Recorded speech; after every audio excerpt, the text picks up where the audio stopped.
You're listening to the Amazing Facts Daily Devotional. Today's topic, Wasn't the Old Covenant the Ten Commandments? Part 1. The question of the covenants has been greatly distorted and misunderstood. Let's begin by noticing what the Old Covenant was not.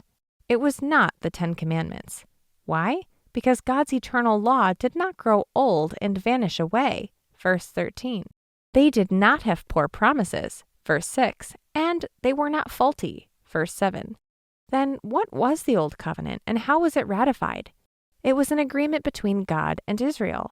When Moses shared the covenant with Israel, they replied, "All that the Lord has spoken we will do." Exodus 19:8. The people promised to keep the Ten Commandments. It was ratified by the sprinkled blood of an ox. Exodus 24:7-8. The promises of people failed because they tried to obey in their human strength alone. In comparison, the new covenant was instituted and ratified by the blood of Jesus at his death. Hebrews 12:24, 13:20, Matthew 26:28. And it went into effect when he died. For a testament, covenant, is in force after men are dead, since it had no power at all while the testator lives. Hebrews 9:17. In speaking of the new covenant, the Apostle Paul writes, "Though it is only a man's covenant, yet if it is confirmed, no one annuls or adds to it." Galatians 3:15. This means that after the death of Christ, nothing could be added to or taken away from the new covenant.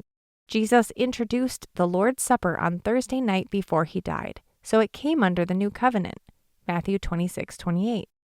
Here's a question worth asking. When did Sunday keeping begin? Everyone answers, after the resurrection. If that's the case, then it cannot be part of the new covenant since it took place after the death of Jesus. Can anything be added after the death of Jesus, the testator? Our key Bible text today comes from Hebrews 8:7. For if that first covenant had been faultless, then should no place have been sought for the second.